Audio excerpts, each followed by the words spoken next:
I stand here proudly on Kaurna land today and recognise their history, culture.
I stand here.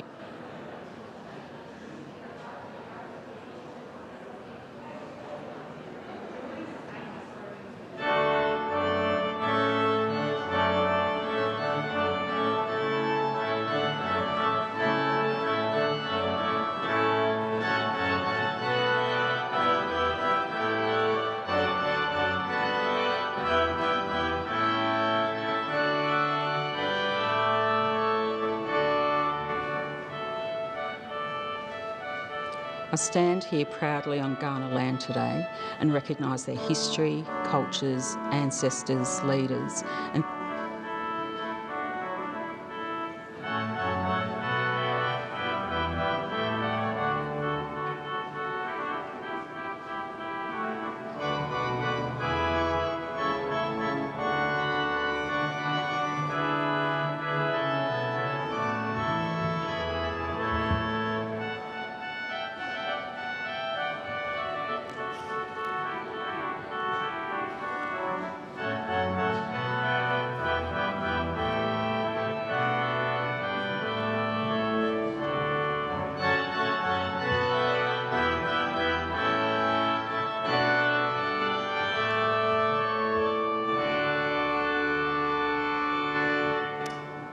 Graduates and invited guests, good afternoon and welcome to the University of Adelaide's graduation ceremony.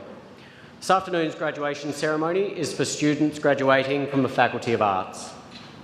The ceremony will commence very shortly and the University has a contract photographer to take photography services during the ceremony. If you do wish to take a photo, I would ask that you do it discreetly from your seat and with the flash off.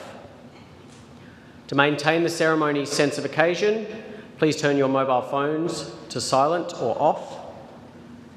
And in the case of an emergency, please follow the direction of all of the staff in either a black polo or a white polo shirt. The emergency assembly point is the Goodman Crescent Lawns to the western side of Bonython Hall, and the emergency evacuation plan can be found on page 6 of the program. For safety reasons, guests are not permitted to enter the galleries upstairs, and please do not sit on the steps in the balcony area. A reminder to please keep your masks on during the ceremony, and we encourage you to continue wearing your mask as you join with your friends, family and graduates as you move around the university grounds. Thank you and enjoy this afternoon's ceremony.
Graduates and guests, the academic procession is about to enter Bonython Hall. We will be singing the national anthem afterwards, the words of which are on page 8 of the program. Please now stand for the academic procession and remain standing for the national anthem.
I, Catherine Branson, Chancellor of the University of Adelaide, declare open this congregation convened for the purpose of presenting degrees.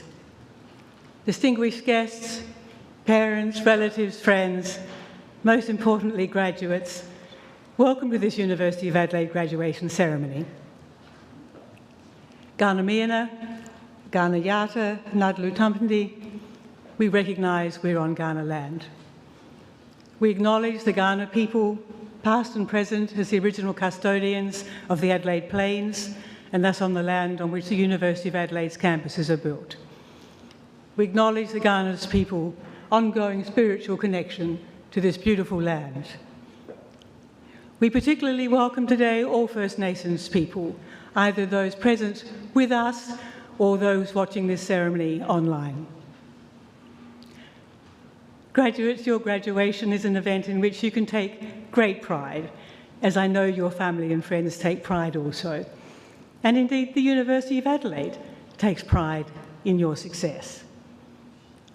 Graduation Day, you might think, is an opportunity for reflecting, to think what brought you here, and to think where your future may take you. Whatever direction your life takes from here, I'm confident that what you've learnt at this fine university, the skills you've developed, will stand you in excellent stead, not only in your working and professional life, but in all aspects of your future life. I now call on the Vice-Chancellor and President, Professor Peter Hoy, to present the candidate for an honorary degree.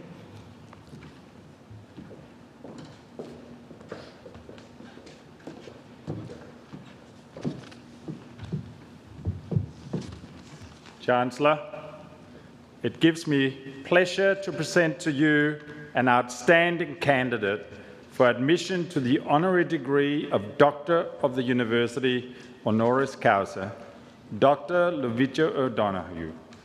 This award recognises Dr. O'Donoghue's lifetime contribution to the advancement of Aboriginal and Torres Strait Islander rights, leading to significant outcomes in health, education, political representation, and land rights and reconciliation. Dr. O'Donoghue is a Yonkunjara woman from the APY lands in South Australia. She is a survivor of the stolen generations who, along with her two sisters, was removed from her family at the age of 2 by the then South Australian Aboriginal Protection Board. The sisters were taken to a church mission home, Colebrook Home, for half-caste children in the town of Quorn in the Flinders Ranges, where they were reunited with their elder sister and only brother who had been taken to the home 7 years earlier. She was given the name Lois, a birth date and a birthplace. She did not see her mother again for more than 30 years. Employed as a domestic servant at the age of 16, she was eventually encouraged to work as a nursing aide at the Victor Harbour Hospital. When she applied to complete her nursing training at the Royal Adelaide Hospital, she was refused the opportunity because of her Aboriginal heritage. In the stoic fashion for which she would become so well known, Dr. O'Donoghue fought the decision, which included personally seeking support from the then Premier of the day, Sir Thomas Playford. The decision was eventually overturned, and Dr. O'Donoghue became the first Aboriginal person to train as a nurse at the RAH. After completing her training, she worked at the Royal Adelaide Hospital for another 10 years, eventually progressing to the position of charge sister despite ongoing experiences of racism. During the 1960s, Dr. O'Donoghue travelled to India to nurse with the Baptist Overseas Mission, gaining a broader perspective on Indigenous cultures worldwide and cementing her determination to fight for the rights of Indigenous peoples. She campaigned for the recognition of Aboriginal peoples in the 1967 referendum and later joined the South Australian branch of the Federal Office of Aboriginal Affairs. She was eventually appointed to the position of Regional Director, making her responsible for the local implementation of national Aboriginal welfare policy. She was the first woman to hold such a position in a federal department. Breaking new ground for Indigenous women at the national level, Dr. O'Donoghue became the full-time chairperson of the National Aboriginal Conference in 1976. Building on her passion and growing expertise, she continued to take on senior leadership roles and positions among prominent agencies in Aboriginal affairs.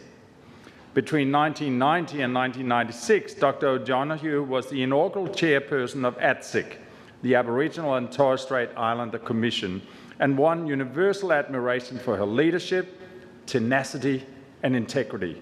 A highlight was her pivotal role in the tense and complex negotiations which enabled the creation and passing of Prime Minister Keating's native title legislation that rose from the High Court's historic Mabo decision. In 1992, Dr. O'Donoghue was the first Aboriginal person to address the United Nations General Assembly during the launch of the United Nations International Year of Indigenous Peoples. In 2000, she played a key advisory role in the lead-up to the Sydney Olympic Games as chairperson of the Sydney Olympic Games National Indigenous Advisory Committee, and she was also a member of the Sydney Olympic Games Volunteers Committee. She also carried the torch through Uluru during the Australian leg of the relay.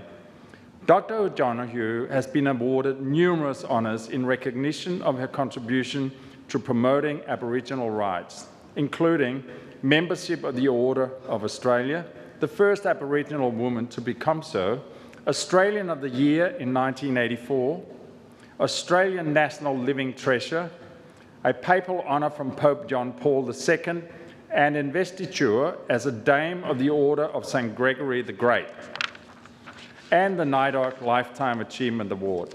She has also been invested as a Commander of the Order of the British Empire and a Companion of the Order of Australia, and has received honorary doctorates from universities around Australia. After a lifetime of advocacy and resistance, Dr. O'Donoghue continues to promote Aboriginal and human rights through a number of avenues. She is a patron of many health, welfare and social justice organisations, including Reconciliation South Australia, the Bob Hawke Prime Ministerial Centre and the Dunstan Foundation. From 2007, the Dunstan Foundation established an annual Luvitja O'Donoghue oration here in Bonython Hall at the University of Adelaide, with Luvitja herself delivering the very first oration. In 2010, Australia's National Institute of Aboriginal and Torres Strait Islander Health Research was named the Luvitja Institute in her honour, and Dr. O'Donoghue remains a patron of the Institute to this day. Dr. O'Donoghue retired from public life in 2008. She turned 89 years of age last month, and she lives here in Adelaide. Her first authorised biography, Luvitja, was published in September 2020. Dr. O'Donoghue's honorary doctorate is being accepted on her behalf today by her niece, Ms. Deborah Edwards.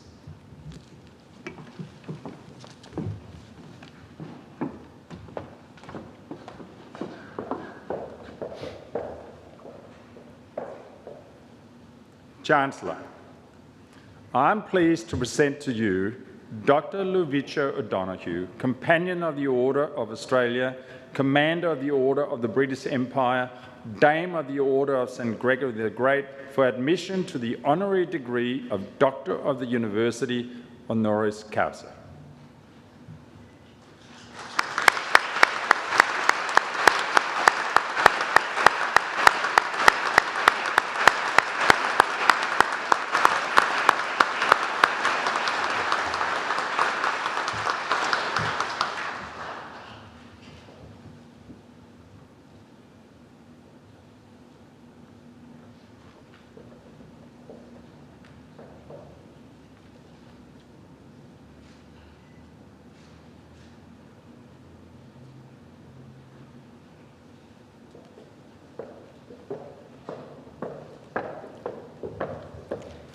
It now gives me great pleasure to introduce to you today's graduation orator, Ms. Tanya Hosch.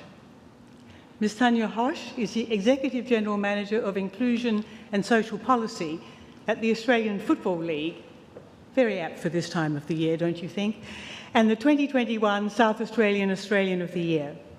She has a long and distinguished history in Aboriginal and Torres Strait Islander policy, advocacy and governance. Before joining the AFL in 2016 as the first ever Indigenous person and second woman in their executive ranks, Tanya was the Joint Campaign Director of the Recognise movement for constitutional recognition. At the AFL, Tanya's portfolios include Aboriginal and Torres Strait Islander issues, gender equality, sexuality and gender diversity, and racism and sexism. She is tasked with the implementation of the AFL's enhanced Indigenous strategy, advising the AFL National Aboriginal and Torres Strait Islander Advisory Council, and maintenance of the respect and responsibility policy. Ms. Hosch is also co-chair of the Indigenous Advisory Group of the National Australia Bank and is a board director of Circus Oz and the Australian Film, Television and Radio School. She was a member of the Referendum Council that led the process and final recommendation that resulted in the Statement from the Heart in May 2017. Tanya is our guest speaker today as a close and personal friend of Dr. Luicha O'Donoghue and her family. Tanya is unsurprisingly unable to join us today. She is with the AFL executive in Perth for the grand final. For this reason, the graduation oration has been recorded in advance. So please turn your eyes to the screen as we welcome Ms. Tanya Hosch.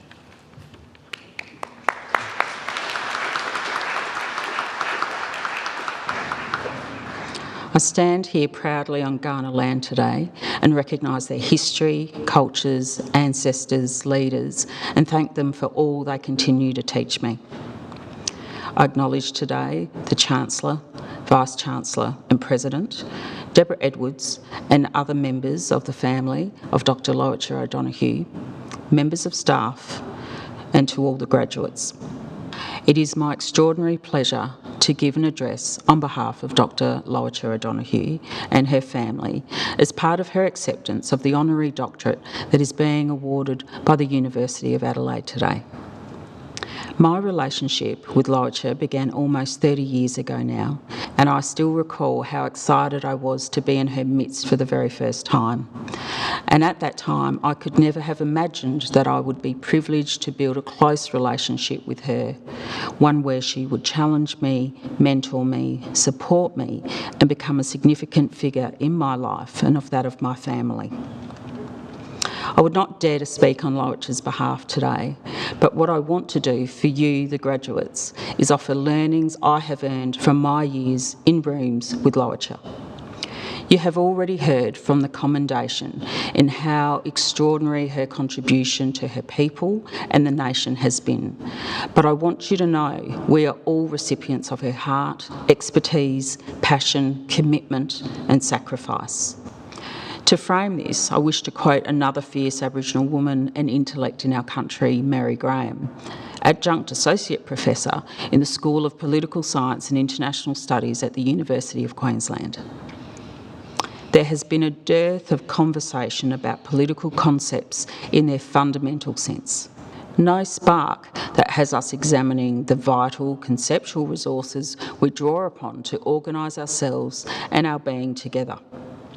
Foundational political narratives around sovereignty, rights, justice, international law, progress and development have lost their lustre. Science, technology and advanced communication should, and in some respects do, enable remarkable achievements, but our institutional settings and their conceptual undercarriage have revealed themselves as unfit for designing solutions to the challenges we face." End quote. With all the knowledge in the world, there are still those challenges and injustices that we are not advancing. We are not correcting. We are not listening to people for whom the solutions will make the biggest difference. We are not committing to no longer accepting the status quo of the excruciating human toll of inequality and irrationality of racism. In summary, there is much to do, enough work to go around, and the aching call for leadership that is courageous, bold, strong, generous and kind. And this is how I also summarise what Lowitja has been generous enough to teach me. To keep this brief and in agonising over what to say today, there are 3 points to draw out. Firstly, dedication and discipline is the only way to be the best you can be to tackle the challenges that are so difficult you can't even imagine them until you are facing into them. The stories she told me about her early nursing years and the high bar required of her as an Aboriginal professional bear this out. Secondly, not taking on responsibilities you cannot carry. There is no shame in declining challenges and opportunities when you are self-aware and still readying yourself for these same challenges at another time. There will always be more work to do, always. And finally, as women, our leadership will always ask something extra from us, and accepting this reality is not to deny the injustice of it, but to carry it and to work to eliminate it for those who come after us, and for those who walk alongside us who may also need that extra support. Ultimately, these are simple truths, but surprisingly hard to hold in practice. Ask yourself, how much leadership with this integrity do you see around you, and how much of the values align with your own? You will all make your own choices about what is important and apply your values in your own ways, but I commend these simple life lessons to you. In this approach, through the work of Dr. Lowitja O'Donoghue, they have helped shape the nation for the better. They have and continue to serve me well and still inspire me in my moments of hopelessness and despair. They remind me of my responsibility to all those who have invested in my learning and those who continue to enable me an opportunity to serve my family, community and country. My very best wishes to every graduate here today, and congratulations on your achievements to date and all those to come. In closing again, I wish to pay my respects to the Kaurna people whose land we are gathered on, and I pay my deep respects to Dr. Lowitja O'Donoghue. Thank you.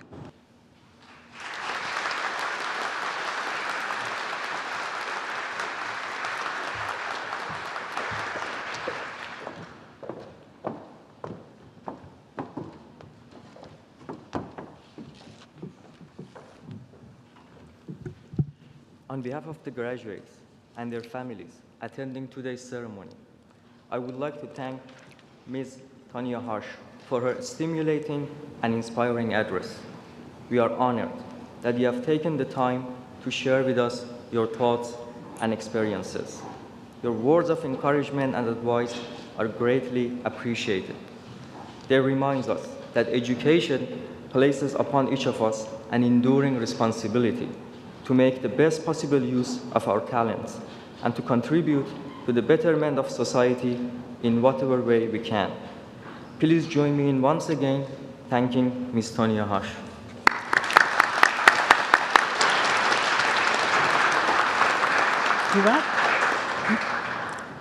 I will now receive the candidates for degrees. I call on the Vice-Chancellor and President.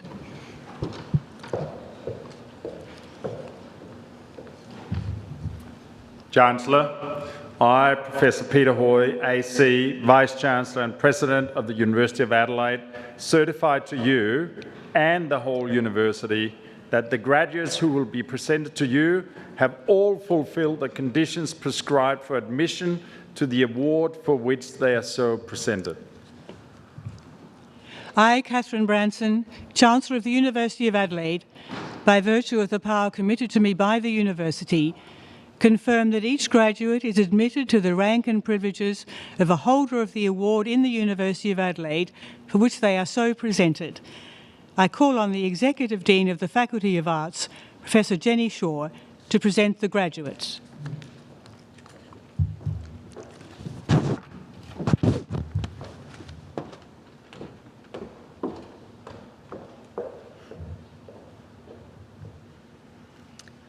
Chancellor, I, Executive Dean of the Faculty of Arts, Professor Jenny Shaw, present to you graduates from the Faculty of Arts. To the degree of Bachelor of Social Sciences, Christopher Luke Cornhill.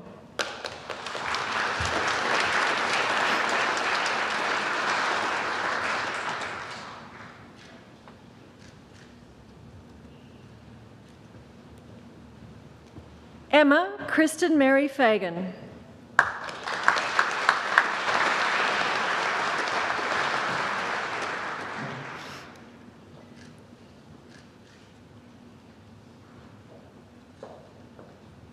Lin Yen Yuan.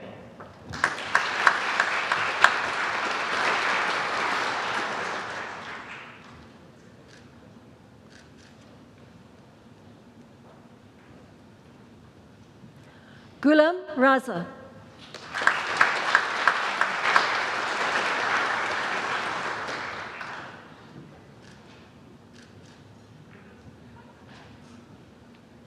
And Caitlin Rowe.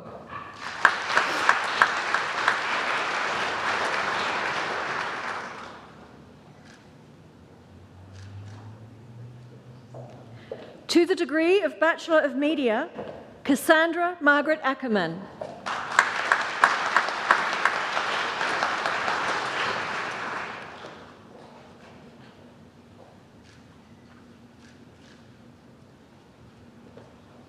Lily Claire Bailey.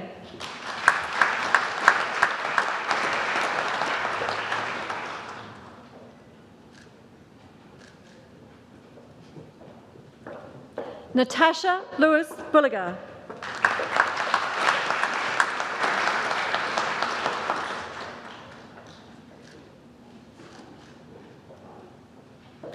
Also receiving the degree of Bachelor of Arts, Nathan James Butters.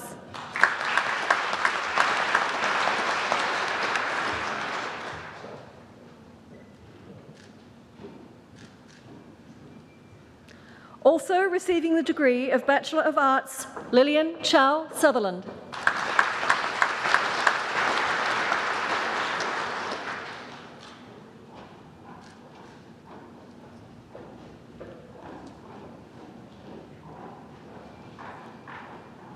Louisa Kate Delamoli.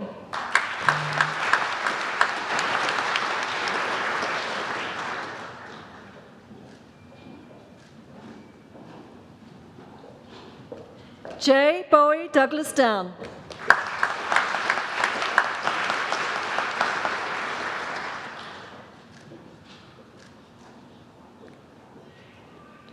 Gabrielle Sean Deekers.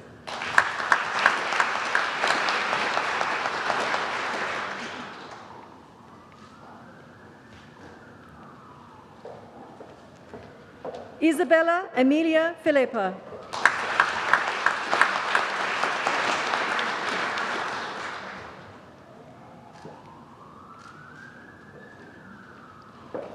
Morgan Matthews Fisher.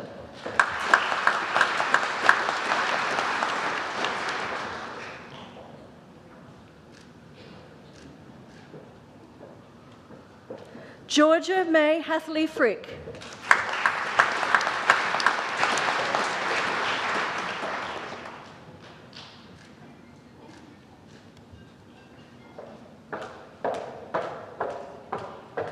Rowena Yvette Garcia.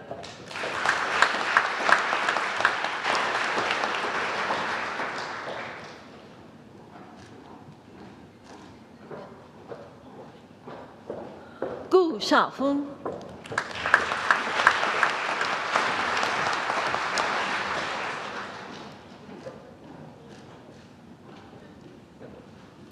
Daisy Louise Hooper.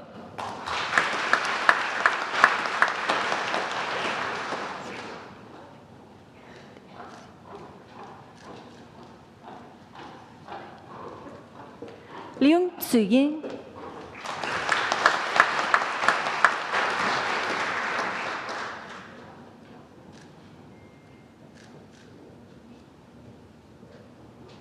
Also receiving the degree of Bachelor of International Studies, Kristen Deanna Lucas.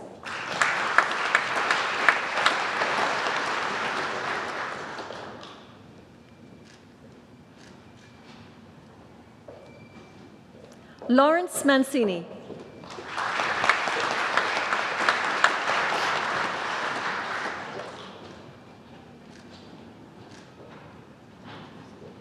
Lisa Matthews.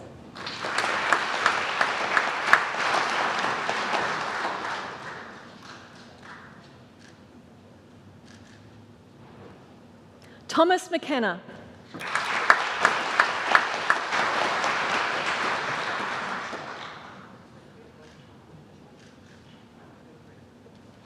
Annabelle Kate McKinnon.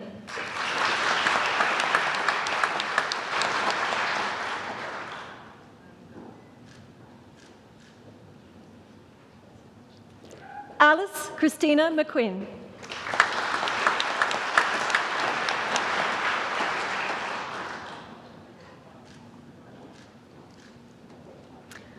Also receiving the degree of Bachelor of Arts, Aidan James Moller.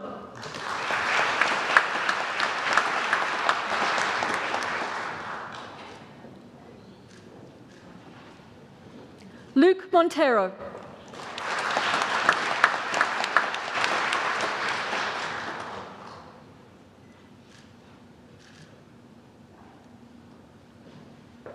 Madison Jamaica Paul.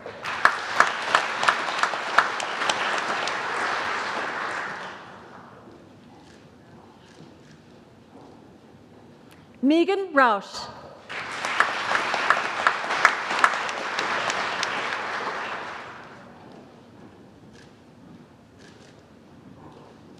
Jeremy Alvin Tomamak.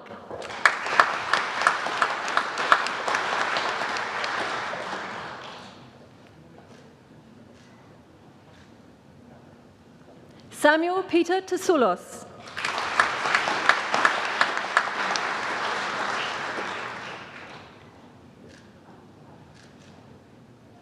Also receiving the degree of Bachelor of Arts, Taylor Maria Turisco.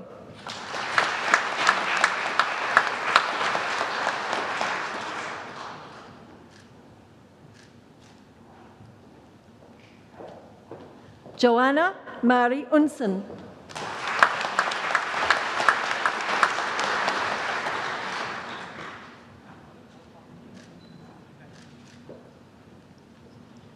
Rhiannon Mary Walker.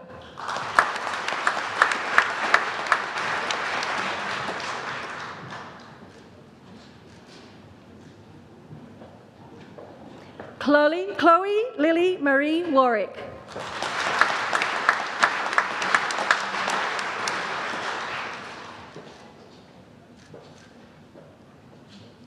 Leon Alec Rin.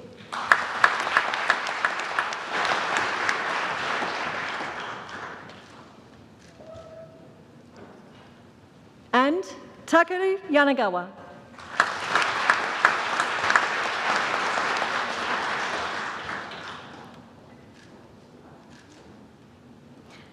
To the degree of Bachelor of Liberal Arts and Sciences, Emma Frances Farrell.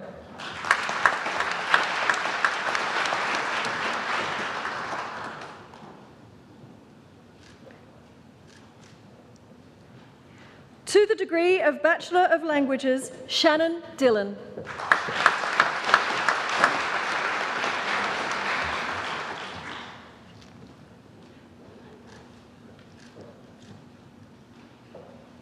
Jessie May Heim.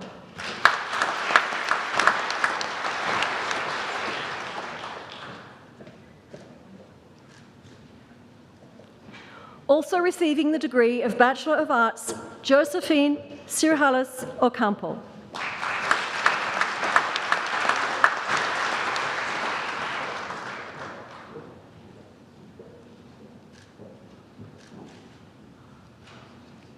And Chloe Patricia Williams.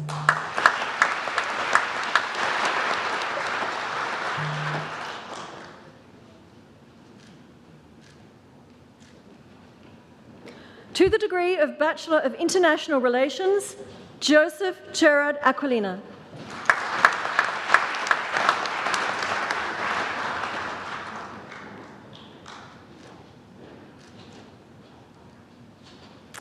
And Midori Nakao.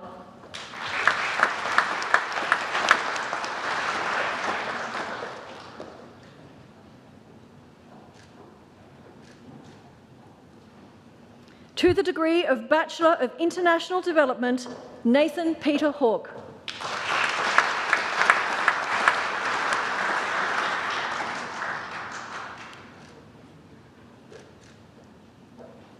To the degree of Bachelor of Criminology, Lily Maya Gonzalez.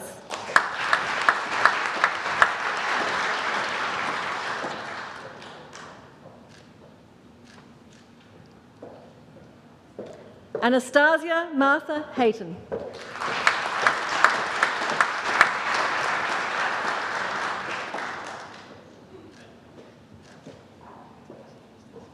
Claudia Iliou.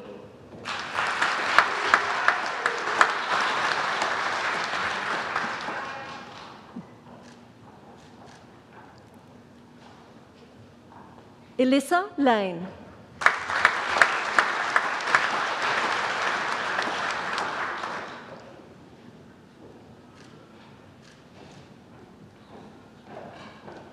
Emma Rose Levy.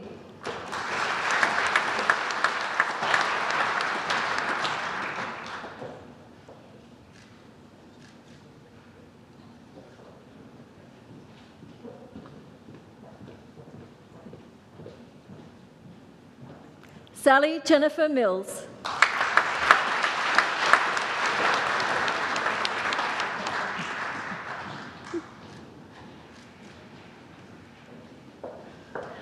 Louis Vong Nguyen.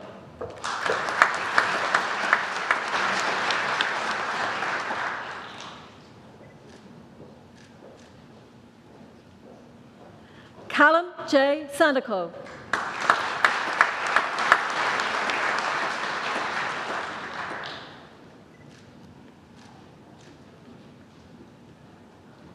And Rachel Leon Topsfield.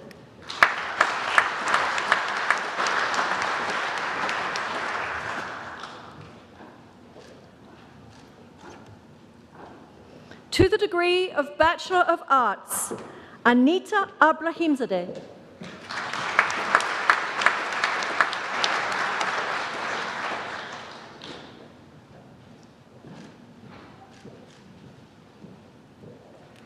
James Thomas Ahern.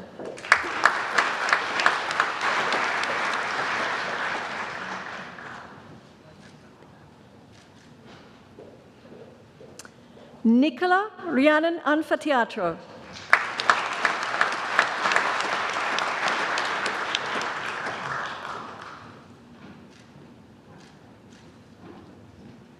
Grace Elizabeth Applin.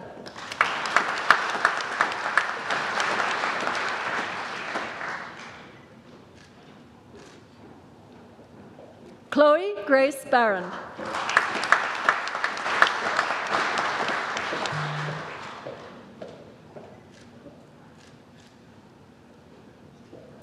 Hannah Gabrielle Clements.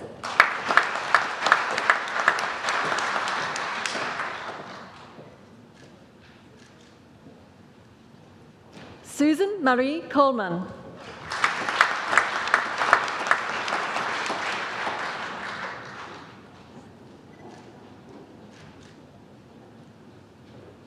Andrew Kerry Dimitriadis.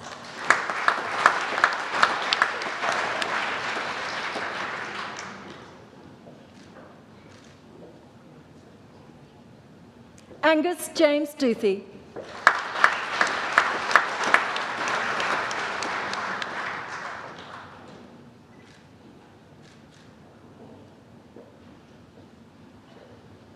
Benjamin James Edwards.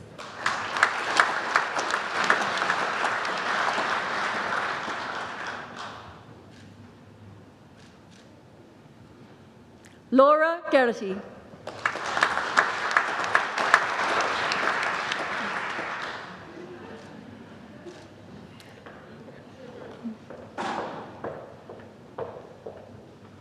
Yvette Josephine Jenkin.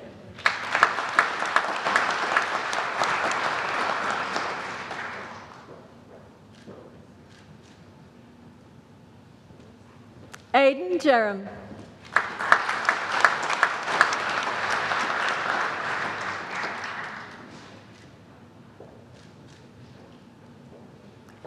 Susan Gay Lamb.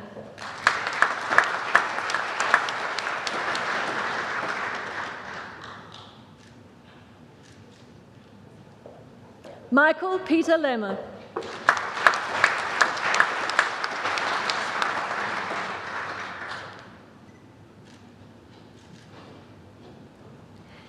Jamie Tian Chin Lin.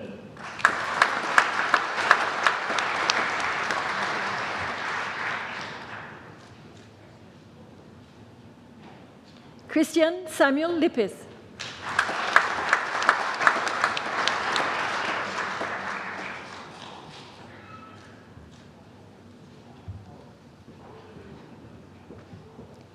Gemma Louise Matter.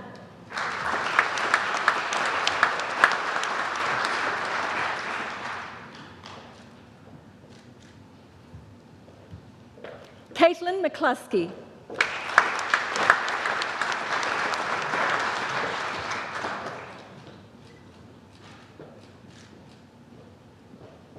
Emma Louise Pendleton.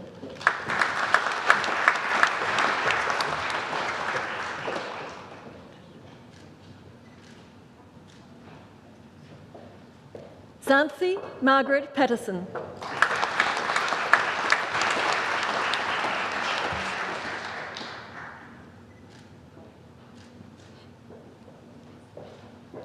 Monica May Shu Ratnasingam.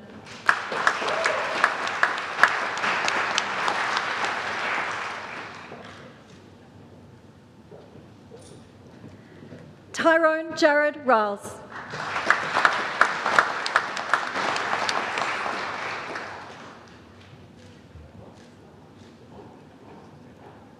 Theodora Kalia Sevastidis.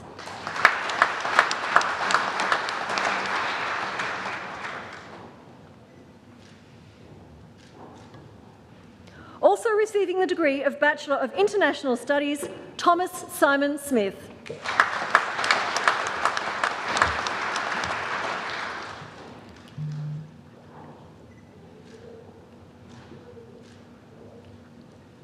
Michaela Stavronakis.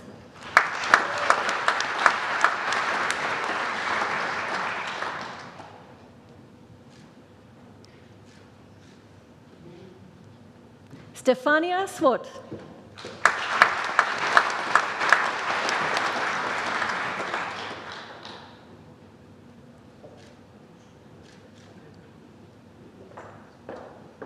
Trisha Noctran.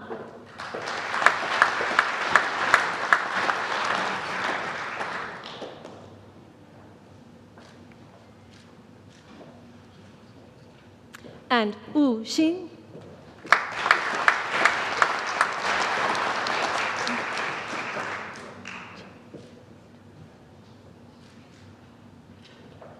To the degree of Bachelor of Arts Advanced, Changgu.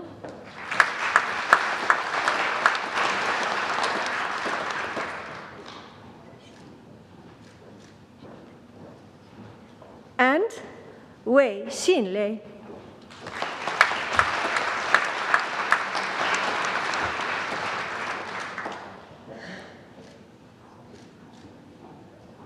To the honours degree of Bachelor of Arts, Lauren Ashley Copeland.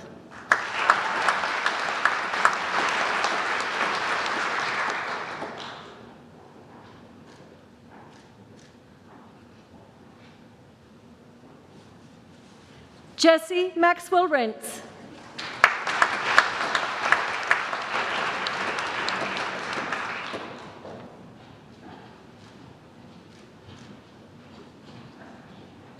And Alexandra Faye Ward.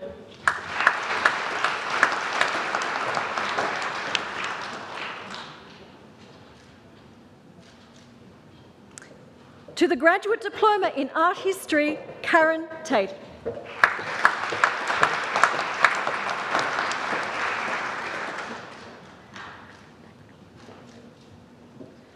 To the degree of Master of Environmental Policy and Management, Ankana Chakraborty.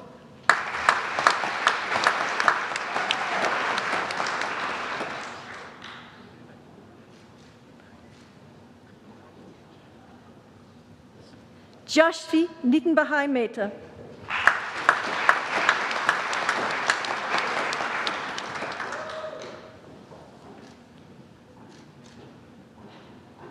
Rakini.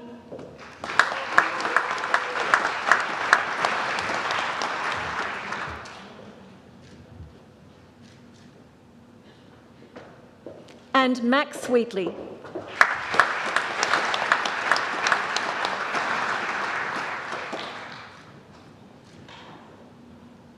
To the degree of Master of Arts, Interpreting, Translation and Transcultural Communication, Feng Wenyi.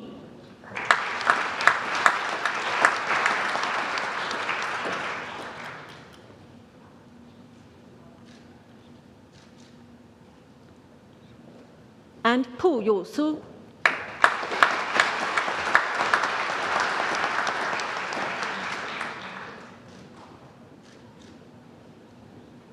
To the degree of Master of Arts, Curatorial and Museum Studies, Sally Gers-Fox.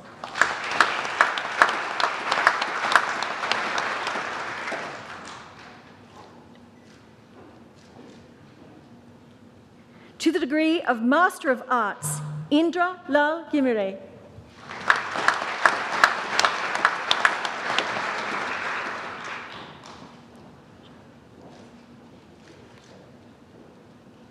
Hu Zhong.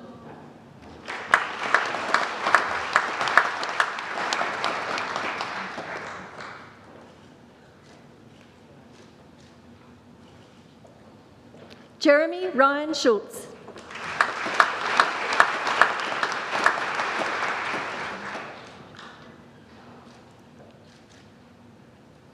And Zhou Tianyu.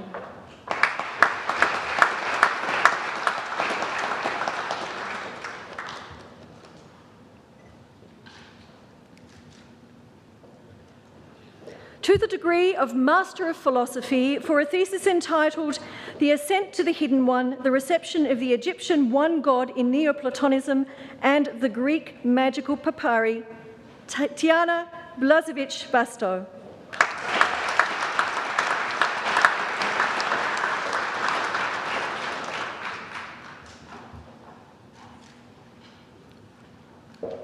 To the degree of Doctor of Philosophy for a thesis entitled A Passage Through Sin, Life and Poetry of Foro Farrokhzad, Volume 1, Only Sound Remains, Volume 2, Foro Farrokhzad of Sin and Her Demons, Hossein Asghari.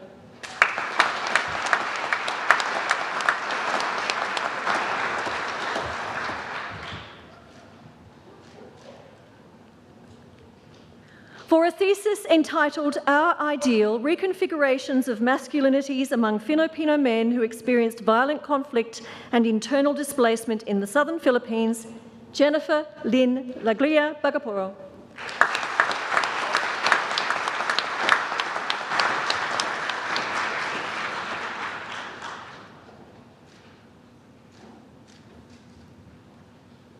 For a thesis entitled Migration Between Australia and Singapore in the 21st Century, Settlement Experiences and Transnational Issues, Hannah Barber.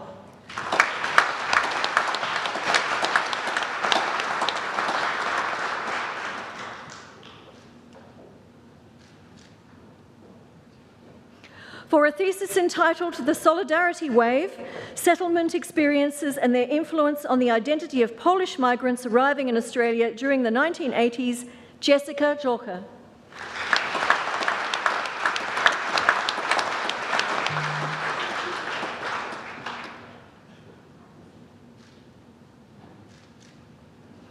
For a thesis entitled Landscapes of Participation and Tradition, the Australian Folk Festival as Process and Public Event, Rachel Helen Massey.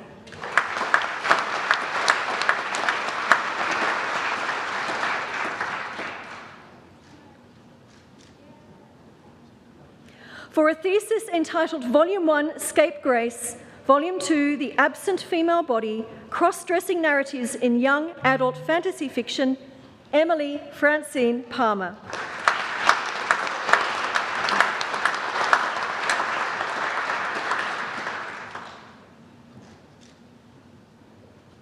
For a thesis entitled Climate Change Adaptation Benefits of Decentralised Renewable Energy Technologies in the Nepali Mountains, Govinda Pathak.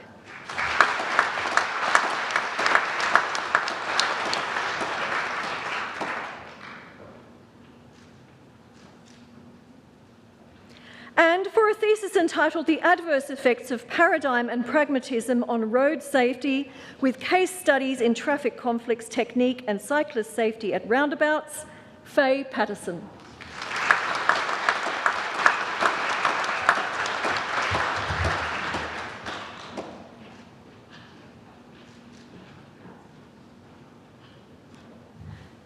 Chancellor, this concludes the graduates from the Faculty of Arts.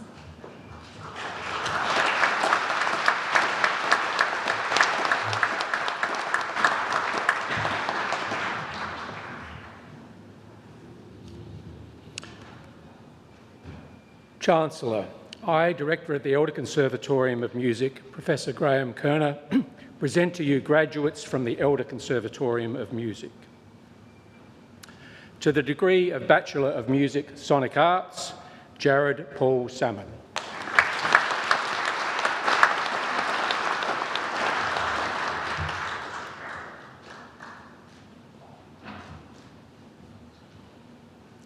To the degree of Bachelor of Music, Popular Music, Rebecca Andrews.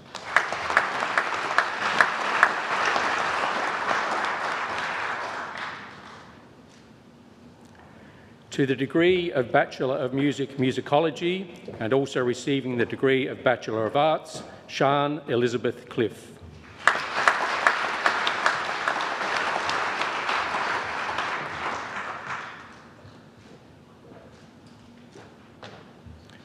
To the degree of Bachelor of Music, Music Performance Classical, Shu Yin Go.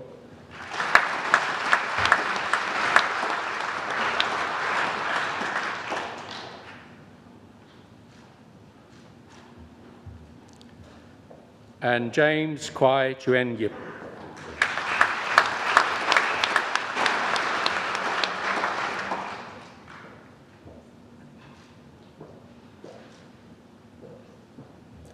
To the degree of Bachelor of Music, Music Education and Pedagogy, Rawi Cheng.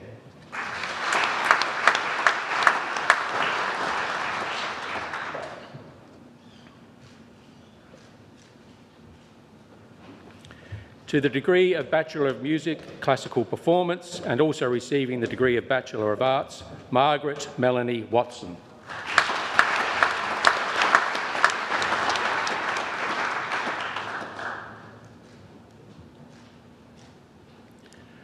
To the honours degree of Bachelor of Music, Musicology, Kathy Lynette Duncan.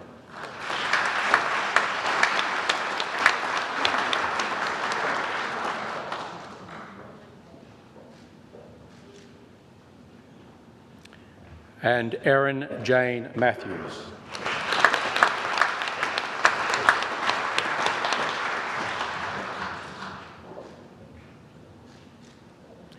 To the honours degree of Bachelor of Music, Jazz Performance, Bonnie Marie Away.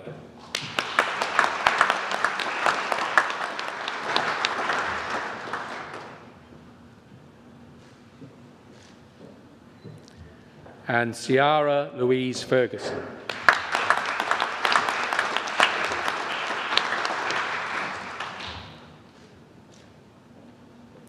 To the honours degree of Bachelor of Music, Classical Voice, Rachel Wong.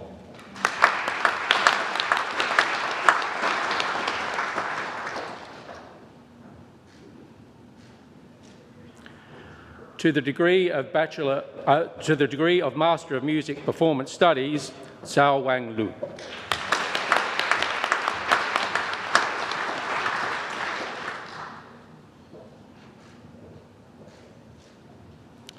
And Ting Tan.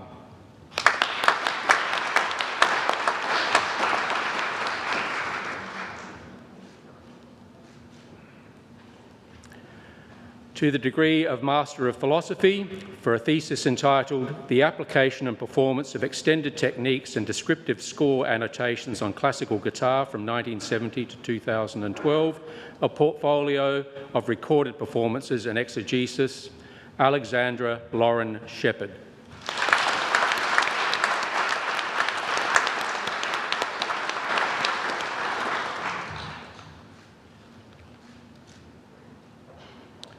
Chancellor, this concludes the graduates from the Elder Conservatorium of Music and for this ceremony.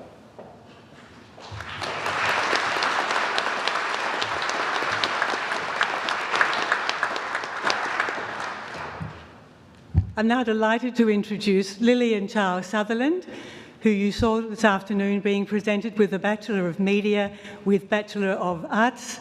She will give the valedictorian address on behalf of all of those graduating today.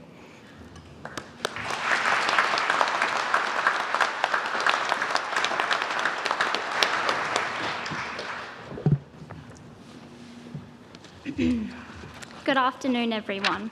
First and foremost, I'm very honoured to have been selected to speak on behalf of the graduating class.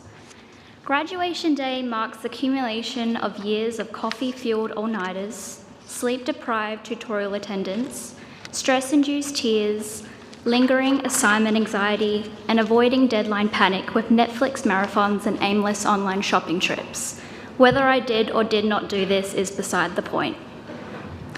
Although these obstacles for most of us largely define the roller coaster ride we as university graduates have embarked upon over the last few years, behind the multiple browser tabs and roadblock scholarly articles were unexpected moments of happiness that made the at times unbearable moments seem less daunting and stressful. Graduation day not only celebrates our tiring efforts and questionable self-inflicting study habits, but it also commemorates all the moments we sighed of relief, felt the rush of victory, and or walked to classes with a little more pep in our step. Such as the times when we excelled beyond our own expectations, when we bounced back from our failures and setbacks, when we found time to pay back our sleep debt, or when we've laughed our words away in between deadlines with our peers. Whilst our chapter of university may be coming to a bittersweet end, the University of Adelaide, for many of us, was an imperative site of many firsts. Here we were introduced to new ways of thinking, wrote an annotated bibliography, or two, discovered previously unlocked talents and skills, gained knowledge from highly regarded professionals, and pushed ourselves into unfamiliar territory, all whilst learning how to become independent adults. As someone who is typically more reserved, university not only forced me out of my shell with endless oral presentations and infamous group assessments, but provided me with a number of opportunities that expanded my employability, independence, and confidence. Opportunities such as my short-term exchange in Milan, where I studied the ins and outs of Italian cinema, not only fueled my obsession with pasta, but also helped shape me into a better global citizen. Travelling solo to another country with only a suitcase to my name gave me a chance to become better acquainted with different cultures and working styles, but also made me feel more sure of myself and confident to face the unknown. For many of us, education has been an inseparable part of our lives until now. Graduation day is a day filled with many mixed emotions. I'm sure many of us will be very glad to leave behind the submission deadlines and extensive referencing guides. But as we say goodbye to these not-so-good aspects of university life, we also welcome in a whole new range of obstacles and dilemmas. Some of us have already braved the job market and secured a role in our dream fields. And then there are others, myself included, who are unsure and stuck in a weird post-university limbo state. It's easy to feel overwhelmed by this sudden sense of uncertainty and drastic change in our lives, but as American journalist Charles Whelan states, change is inevitable, but progress depends on what we do with that change. So use this confusing time to your advantage.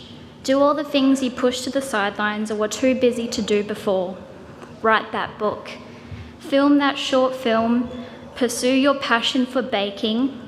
Volunteer for that organisation. Invest in cryptocurrency, develop your portfolio, and take that leap of faith. I'd like to thank my parents for teaching me the importance of resilience and the value of working hard and pursuing lasting significance over worldly success. Thank you for dealing with my assignment-related breakdowns, sharing your wisdom, and believing in me and my sometimes nonsensical ideas. Your constant support and encouragement means more to me than you'll ever know. How we all got to this endpoint may slightly differ, but I'm sure we can all agree our university experience was definitely enhanced with the unwavering support and guidance of our family, friends, professors, university mentors and staff, and everyone else throughout our journey who has helped us achieve our qualifications today. I now invite all of my fellow graduates to please stand and join me as we thank and try to convey our appreciation to all those who have helped us grow and succeed.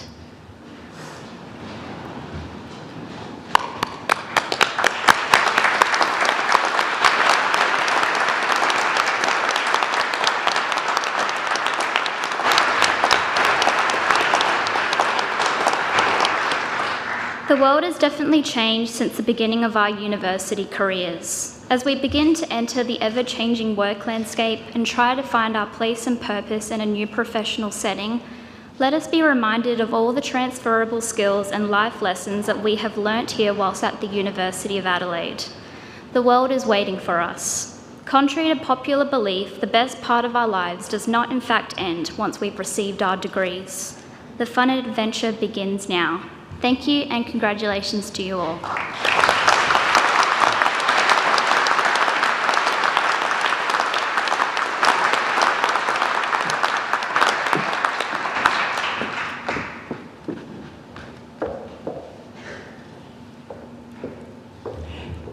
It's a privilege for me now to be able to congratulate as a group all of you here in the hall who received awards today. Well done. Take pride in what you've worked so hard to achieve. But as Lillian says, remember those who supported you along the way. Family and friends, but I'm sure also the fine staff of this world-class university. I wish you every success as you start on this new and exciting stage of your life and your career. As graduates of the University of Adelaide, you are automatically its alumni and therefore its ambassadors. Over the years since this university was established, its alumni have made enormous contributions all around the world. You now join this group of more than 150,000 alumni who can be found in more than 135 countries all around the world. We've got 21 global alumni networks, including 8 international networks. I hope you'll give some thought to perhaps joining one of those networks.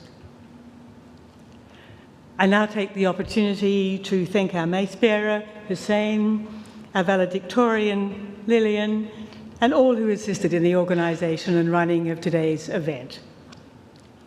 Could I now ask the graduates to remain seated while I ask everybody else who comfortably can to stand, and let's take this one last chance to congratulate our graduates today.